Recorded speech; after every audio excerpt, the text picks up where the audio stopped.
नमस्कार साथियों, मैं हूं डॉक्टर उमेश कुमार शर्मा और आप पढ़ रहे हैं भारतीय काव्यशास्त्र। भारतीय काव्यशास्त्र का ये अंतिम व्याख्यान है। जैसा कि आप आज देख रहे हैं, जो शीर्षक लगाया गया है वो है रस, अर्थ और प्रकार। रस के बारे में मैं पहले भी आपको बता चुका हूँ, रस के अवयव के बारे में बता चुका हूँ, रस निष्पत्ति के बारे में बता चुका हूँ, रस के स्वरूप के बारे में बता चुका हूँ। और काव्य की आत्मा को सिद्ध करने के लिए जितने भी संप्रदायों की स्थापना हुई, लगभग सारे संप्रदायों पर पढ़ाई हो चुकी है। अब ये अंतिम व्याख्यान है, इसके बाद हम प्रवेश कर जाएंगे पाश्चात्य काव्यशास्त्र में। इस अंतिम व्याख्यान को आप अंत तक देखेंगे। आप देख रहे हैं कि जो ये विषय जो आज लिया गया है, रस, अर्थ, परिभाषा और प्रकार। अक्सर रस निष्पत्ति पर हर जगह बात की जाती है, रस के अवयव पर भी बात कर ली जाती है, रस के स्वरूप पर भी बात कर ली जाती है, और अक्सर रस के प्रकार को लोग छोड़ देते हैं। मेरा ये प्रयास है कि रस के जो प्रकार हैं, मैं प्रकारों का भी उल्लेख करूं और प्रकार को उदाहरण दे करके आपको समझाऊं, ताकि रस कितने प्रकार के होते हैं, रस क्या क्या होते हैं, क्या क्या उसके उदाहरण है, इसकी सही जानकारी आपको प्राप्त हो जाए। क्योंकि तमाम परीक्षाओं में जो उद्धृत पंक्तियाँ रहती हैं, जिसके आधार पर आपको रस को खोजना होता है, उसमें ये व्याख्यान अत्यंत उपयोगी सिद्ध होगा। मेरा प्रयास है कि आप रस को भली भांति आज समझ जाएंगे। कहीं भी कोई पंक्ति आपको मिलेगी तो जो प्रवृत्ति है या उस पंक्ति को पढ़ करके जो अर्थबोध होगा, उससे कम से कम आप रस तो निकाल ही पाएंगे। आप समझ जाएंगे कि इसमें किस रस का प्रयोग है और किस रस की अभिव्यक्ति हुई है। दरअसल हम क्रमिक रूप से चलते हैं। सबसे पहले आप देख रहे हैं रस का जो अर्थ है और परिभाषा वो क्या है। आप देख रहे हैं कि रस का जो शाब्दिक अर्थ होता है वह है आनंद। रस का शाब्दिक अर्थ होता है आनंद, या आनंद से जो तात्पर्य है वह यह है, आनंद तो कई प्रकार के होते हैं, लेकिन यहाँ जिस आनंद की बात की गई है उसका अर्थ होता है कि किसी भी काव्य को पढ़ करके जो आनंद की प्राप्ति होती है या आनंद की अनुभूति होती है, उसे हम रस कहते हैं। इसलिए रस को दरअसल जोड़ा गया है आनंद के साथ, और काव्य को पढ़ने से, सुनने से जिस आनंद की अनुभूति होती है उसे हम क्या कहते हैं, तो रस कहते हैं। तो रस की ये परिभाषा हो जाती है कि रस जो है वास्तव में काव्यानंद है। अगर हम एक शब्द का प्रयोग करें कि रस क्या है, तो रस वास्तव में काव्यानंद है। काव्य से जिस प्राप्त की अनुभूति होती है, जिस आनंद की अनुभूति होती है, उसे ही हम रस कहते हैं। तो इस तरह से हम कह सकते हैं कि रस क्या है, तो आनंद है। भरत मुनि ने इसकी परिभाषा इस प्रकार दी है, रस निष्पत्ति को इस तरह से इसने परिभाषित किया है कि विभावानुभाव व्यभिचारी संयोग आदर्श निष्पत्ति। विभाव अनुभाव, आप देख रहे हैं कि विभाव अनुभाव और व्यभिचारी भाव के संयोग से रस की निष्पत्ति होती है। यहाँ निष्पत्ति का अर्थ उत्पत्ति है। भरत मुनि ने जो रस सूत्र प्रदान किया, इस रस सूत्र में एक दोष है। वो दोष यह है कि भरत मुनि ने इस रस सूत्र में अस्थायी भाव का उल्लेख नहीं किया। उसने लगभग जो 4 अवयव होते हैं, उस अवयव में से 3 अवयवों का उल्लेख किया है। आप सूत्र में स्पष्ट देख रहे हैं कि उसने विभाव की बात की है, उसने अनुभाव की बात की है, उसने व्यभिचारी भाव की भी बात की है, जिसको संचारी भाव कहा जाता है, लेकिन उसने अस्थायी भाव का उल्लेख नहीं किया। अस्थायी भाव का उल्लेख अलग से उसने किया है, लेकिन यहाँ जो रससूत्र उसने प्रदान किया उसमें अस्थायी भाव की चर्चा नहीं की गई है। अन्य संदर्भों में भरत मुनि ने बताया है कि अस्थायी भावों की संख्या 8 होती है, जबकि काव्यशास्त्र में परवर्ती आचार्यों ने सिद्ध कर दिया है कि रस में जो ये अस्थायी भाव है इसकी संख्या 9 होती है। रति, हास, उत्साह, अमर्ष, शोक, जुगुप्सा, भय, विस्मय और निर्वेद। इस तरह से 9 रसों की परिकल्पना की गई और 9 तरह के अस्थायी भाव का भी उल्लेख किया गया है। परवर्ती आचार्यों ने किया। भरत मुनि ने 8 अस्थायी भाव का उल्लेख किया। बैठ जाइए। 8 अस्थायी भाव का उल्लेख किया और कुल मिलाकर के उसमें उसने निर्वेद का उल्लेख नहीं किया है। आप देखते हैं कि शांत रस का उल्लेख इसने नहीं किया है। इस तरह से अगर हम बात करें कुल मिलाकर के, तो हम कह सकते हैं कि जो अस्थायी भाव है उसकी संख्या 9 है। काव्यशास्त्र में 9 का उल्लेख किया गया है, लेकिन भरत मुनि ने केवल 8 का ही उल्लेख किया है। तो इस तरह से हम पाते हैं कि ये जो है, इसमें आप देख रहे हैं कि भरत मुनि की ये परिभाषा हो गई। विभाव, अनुभव और व्यभिचारी भाव के संयोग से रस की निष्पत्ति या उत्पत्ति होती है। उसके बाद धनंजय जो है इसके अनुसार है कि विभाव, अनुभव और संचारी भाव के संयोग से आस्वादमान अस्थाई भाव जो है वो रस है। आस्वाद्यमान, जो आस्वादन के लायक हो, जो आस्वादन के काबिल हो, उसे कहा गया है कि ये रस है। वास्तव में इसका जो संबंध है वो स्थायी भाव के साथ ही जोड़ने का कार्य किया गया है। और कुल मिलाकर के हम देखें तो यहाँ भी इसने आचार्य धनंजय ने भी विभाव, अनुभाव और संचारी भाव का उल्लेख किया है। और संयोग से इसने आस्वादन अस्थाई भाव, सबसे बड़ी बात है कि इसने जिस तरह की बात की है उसमें अस्थाई भाव का भी उल्लेख कर लिया गया। इसमें इसने अस्थाई भाव को नहीं छोड़ा, और जैसा आपने भरत मुनि में देखा था उसने अस्थाई भाव को छोड़ा है और इस संदर्भ में इसका उल्लेख नहीं किया है, यहाँ इसका उल्लेख किया गया है। हम आगे देखें तो जो विश्वंभरनाथ, डॉक्टर विश्वंभरनाथ के अनुसार है कि भावों के छंदात्मक समन्वय का नाम ही रस है। भावों के छंदात्मक जो यहाँ समन्वय है उसको ही रस बताया गया है। मतलब है यहाँ समन्वय से जब हम बात करें तो उसका तात्पर्य होता है कि विभाव, अनुभव और संचारी भाव, जब तक इस सब का समन्वय नहीं होगा, जब तक इसमें सहभाव नहीं होगा, तब तक रस की उत्पत्ति या निष्पत्ति हो ही नहीं सकती है। इसीलिए हम ये कह सकते हैं कि रस की उत्पत्ति और निष्पत्ति जो है, यह एक प्रकार से इनके अनुसार ये छंदात्मक समन्वय है। छंद के साथ उसका संयोजन किया जाता है, स्वभाव होता है, उसे ही रस कहा जाता है। रामचंद्र शुक्ल ने स्पष्ट कहा है कि जिस प्रकार आत्मा की मुक्तावस्था ज्ञान दशा कहलाती है, उसी प्रकार जो हृदय की मुक्तावस्था है वो रस दशा कहलाती है। इन्होंने स्पष्ट कर दिया है कि आत्मा तभी मुक्त हो सकती है, आत्मा तभी मुक्त हो सकती है जब वो ज्ञान दशा की अवस्था में हो। जब परम ज्ञान की प्राप्ति हो जाती है तो भेद मिट जाता है और आत्मा जो है वो उदात्त अवस्था में पहुंच जाती है। इस तरह से इसने कहा कि आत्मा तभी मुक्त हो जाती है जाति के बंधन से, वर्ग के बंधन से, क्षेत्र के बंधन से, भाषा के बंधन से। आत्मा के जितने बंधन हो सकते हैं उन बंधनों से वो तभी मुक्त हो जाती है जब वह ज्ञान से संयुक्त हो जाए, जब उसे ज्ञान की प्राप्ति हो जाए। इसलिए आत्मा की मुक्तावस्था को इसने ज्ञान से जोड़ा है, और इसने जोड़ा है आगे कि हृदय की जो मुक्तावस्था है वो रसदशा कहलाती है। हृदय की मुक्तावस्था को रसदशा करके इसने इसे स्पष्ट किया है। और इस प्रकार से हम कहें तो रस के जो कुल मिलाकर के ये प्रकार हैं, हम प्रकारों पर अगर बात करें तो रस के कुल 9 प्रकार होते हैं, और 9 प्रकार में 9 अस्थाई भाव भी हैं। इसलिए कुल मिलाकर के हम कह सकते हैं कि 9 अस्थाई भाव जो हैं उसके हिसाब से एक एक रस का निर्माण किया गया है। इस अस्थाई भाव में आप देख रहे हैं कि जो रति है, हास है, उत्साह है, अमरस है, शोक है, जुगुप्सा है, भय है, विस्मय है और निर्वेद है, उससे कुल मिलाकर के नवरस का निर्माण हुआ है। 9 प्रकार के रसों के निर्माण की योजना बनाई गई। तो इस तरह से हम कह सकते हैं ये सारे के सारे जो हमारे रस हैं जो यहाँ दिखाए गए, इसमें हर एक जगह आप देखेंगे कि एक एक अस्थाई भाव है। यहाँ अस्थाई भाव रति या प्रेम है। रति का अर्थ ही होता है आकर्षण, लगाव, खिंचाव आदि, इसका अर्थ होता है। इसलिए कुल मिलाकर के हम कह सकते हैं कि अस्थाई भाव जो है, इस अस्थाई भाव में सबसे प्रधान भाव जो है ये रति है। रति के 3 प्रकार बताए गए, भगवत विषयक रति, दाम्पत्य मूलक रति और वात्सल्य रति। इसलिए रति तो हर एक जगह पर है, आकर्षण तो हर एक जगह पर है, पर सवाल यहाँ यह है कि हम जिससे भी प्रेम करते हैं तो प्रेम की अलग अलग अवस्थाएं हो जाती हैं। कुल मिलाकर के हम कहें तो जो प्रेम हम भगवान से करते वही प्रेम जो है पति पत्नी के बीच में नहीं होता, वही प्रेम बच्चों से हम नहीं करते। ये प्रेम के जो अलग अलग रूप होते हैं, इसको लेकर के, इस रति को आधार बना करके 3 तरह के रसों की योजना हो जाती है यहाँ।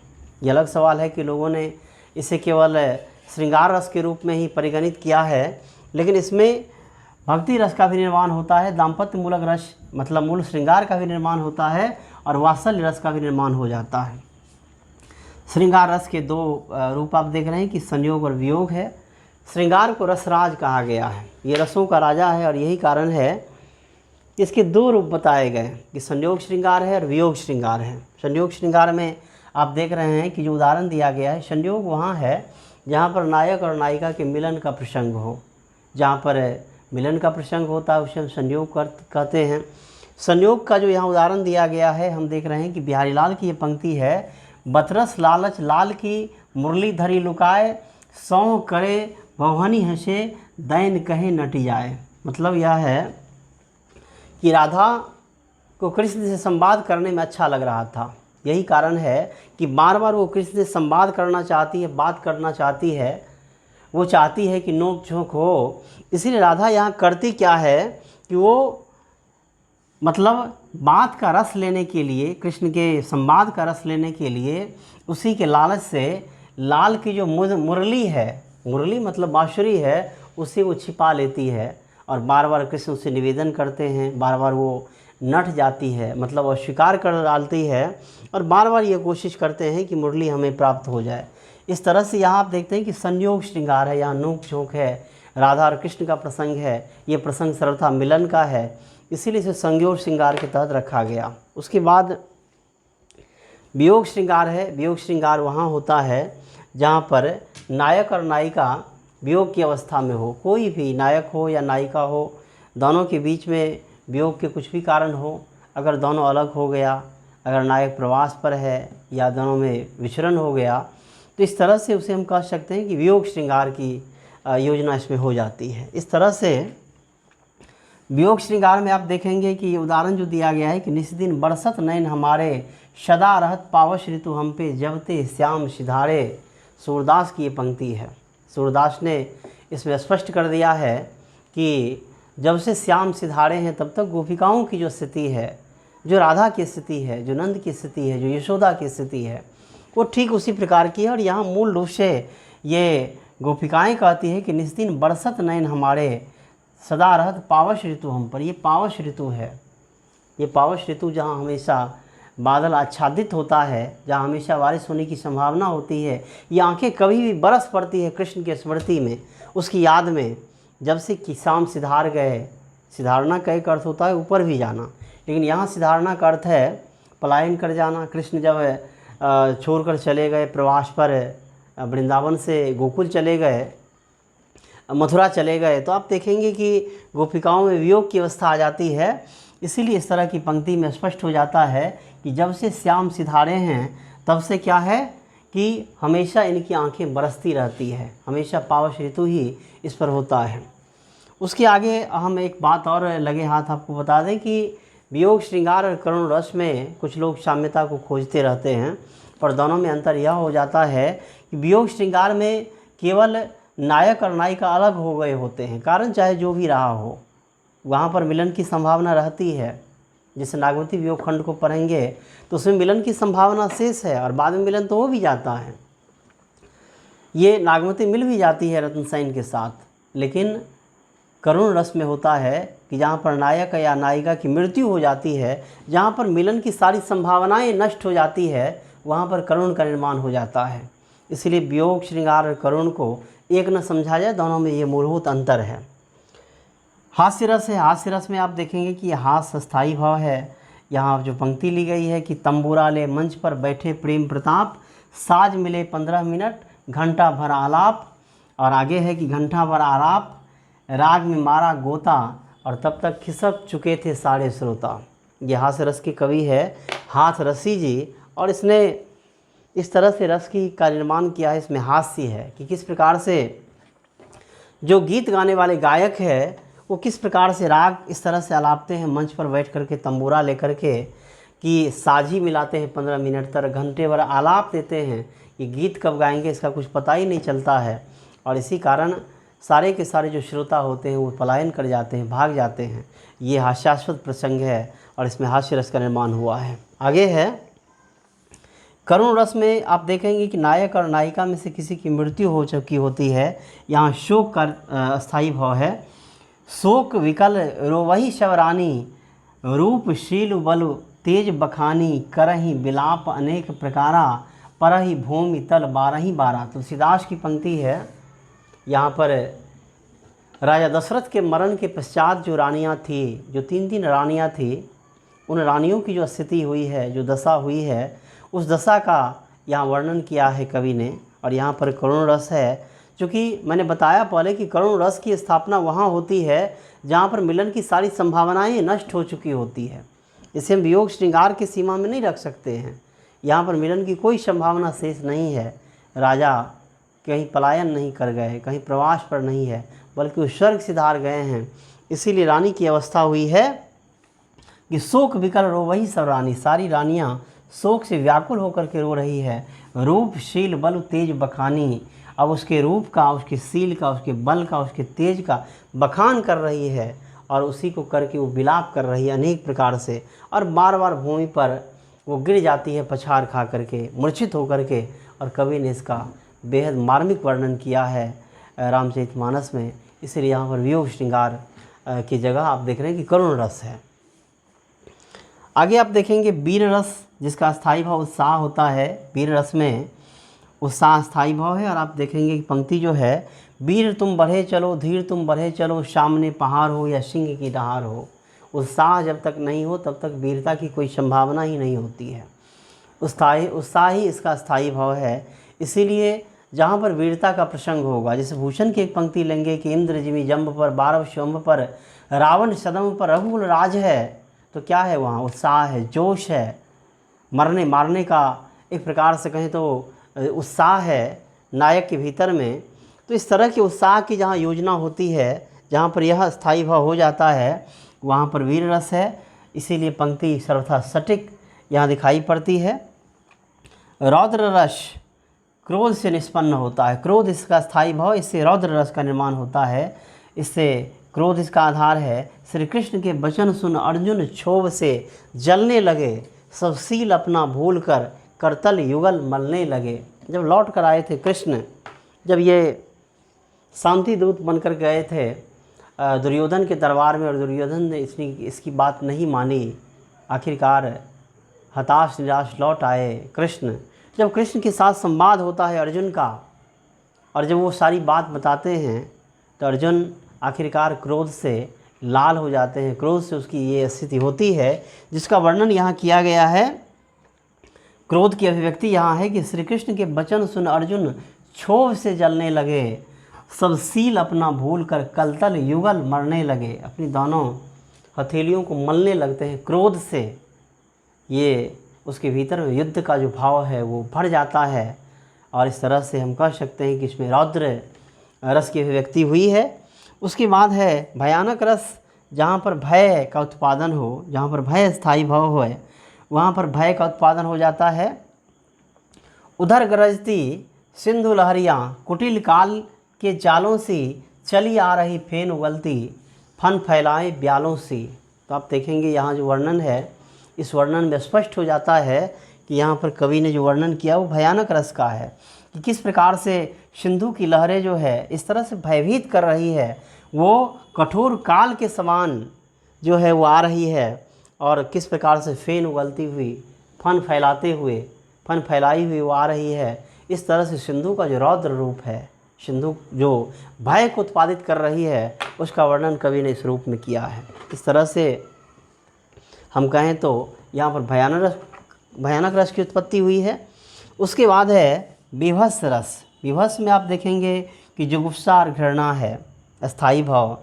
जो विभत्स वहाँ पर होता है जहाँ पर किसी खास दृश्य को देख करके या किसी बात को सुन करके दरअसल आंखें बंद करनी हो, दरअसल नाक बंद करना हो, तो वहाँ जैसे सड़ा हुआ मांस है, गला हुआ मांस है, युद्ध में घायल सैनिक है, सरकटी हुई लाश है, इस तरह से विभत्स की योजना होती है जहाँ पर इस तरह के प्रसंग आ जाते हैं। कवि ने जो वर्णन किया है विभत्स का कि सिर पर बैठी हो काग आँख दो खात निकारत, खींचत जीव ही स्यार अति ही आनंद उर धावत। युद्ध के बाद जो ये अवस्था आती है, किस प्रकार से ये लाश को निपटाने के लिए जो सियार और कौवे कार्य करता है, उसका यहाँ वर्णन किया गया। और विभत्स में यही होता है कि दृश्य बहुत अजीब सा हो जाता है, जिसे देखना बहुत सहज नहीं होता है। इस तरह की योजना उसमें होती है। अद्भुत रस, जहाँ पर विस्मय का नियोजन किया जाए, जहाँ पर विस्मय की स्थापना की जाए, वहाँ पर अद्भुत रस होता है, वो आश्चर्यचकित करने वाला है। अखिल भुवन चर अचर सब हरि मुख में लखी मात, चकित भई गदगद वचन विकसित दृघ पुलकात। सेनापति की ये पंक्ति है कि जब कृष्ण के मुख को खोलती है माँ, जब बार बार वो मिट्टी खाता है, और माँ जब उसके मुख को देखती है कि क्या तुमने सच में मिट्टी खाई है, जब मुख खोलता है कृष्ण तो चर अचर पूरा ब्रह्मांड उसमें देख करके, ऐश्वर्य चांद को देख करके उसमें माँ चकित रह जाती है आश्चर्य से। और इस तरह से कवि ने जो यहाँ पर पंक्ति लिखी है वहाँ इस तरह से आप देख रहे हैं कि अखिल भुवन जो है, संपूर्ण ब्रह्मांड जो है, पूरा विश्व जो है, जो चर अचर सब जो है, यह माता ने उसके मुख में देखा है। इसलिए माता अचंभित रह जाती है। और आगे यहाँ वर्णन है कि चकित भई गदगद वचन, विकसित दृग पुलकात, आंखें विकसित हो जाती, आंखें फट जाती है और वो पुलकित रह जाती है। और इस तरह से यहाँ इस तरह इसका वर्णन किया गया। भक्ति रस में आप देखेंगे, दरअसल ये शांत रस है। शांत रस में निर्वेद स्थायी भाव होता है। निर्वेद का अर्थ ही होता है जब भाव शून्यता का हो, जब कोई भाव बहुत उग्र नहीं हो, जब भी मन शांत हो पूरी तरह से, तो वो निर्वेद की अवस्था होती है। निर्वेद की अवस्था के बारे में जो बात कही गई है कि रामचरितमानस जैसा महाकाव्य निर्वेद में लिखा गया है। और यहाँ पंक्ति है, राम जपू राम जपू राम जपू बावरे घोर भव नीर निधि राम निज नावरे। भारतेंदु की पंक्ति है अंधेर नगरी में, जहाँ पर बावन दास है। और वो बावन दास नहीं बल्कि जहाँ आप देखेंगे कि वो नारायण दास है। और कुल मिलाकर के उसके गुरुजी हैं महंत जी। तो महंत जी का ये गीत है जिसमें वो राम के नाम का जो महत्व है उसकी यहाँ स्थापना वो कर रहे हैं, भक्ति भाव को वहाँ रेखांकित कर रहे हैं। इसीलिए हम कह सकते हैं कि यहाँ पर कुल मिलाकर के निर्वेद की अवस्था है, चूँकि यहाँ पर अस्थाई भाव निर्वेद है और ये शांत अवस्था है। शांत रस का निर्माण यहाँ हुआ है। शांत रस भक्ति रस का ही पर्याय हो जाता है। जहाँ पर भक्ति की बात हो, जहाँ पर आध्यात्म की बात हो, वहाँ निर्वेद भी होगा और वहाँ पर शांत रस भी हो जाता है। इसलिए कुल मिलाकर के हम कहें तो भक्ति रस शांत रस का पर्याय हो जाता है। जहाँ पर ये है वहाँ पर वो चीज़ें मिल जाती है। इस तरह से आज के व्याख्यान में आपने देखा रस के प्रकार को, रस की परिभाषा को, रस के अर्थ को, और जो परिभाषाएं दी गई हैं उस परिभाषाओं के माध्यम से, जो उदाहरण दिया गया उस उदाहरण के माध्यम से आप रस के इन तमाम भेदों को आराम से समझ सकते हैं, उसे आत्मसात कर सकते हैं। ये वर्ग तमाम बड़ी परीक्षाओं के लिए और सभी स्तर के बच्चों के लिए उपयोगी है।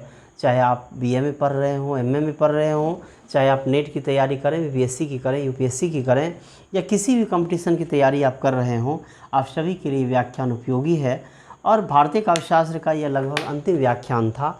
अब हम पाश्चात्य में प्रवेश करेंगे। आप सारे लोगों से निवेदन है कि पाश्चात्य काव्यशास्त्र को भी आप लगातार देखेंगे इसके बाद, और आप हमारे चैनल को सब्सक्राइब करेंगे और अधिक से अधिक शेयर करेंगे, लाइक करेंगे और कमेंट करेंगे। कमेंट में आप बताएंगे कि आप चाहते हैं हमसे क्या।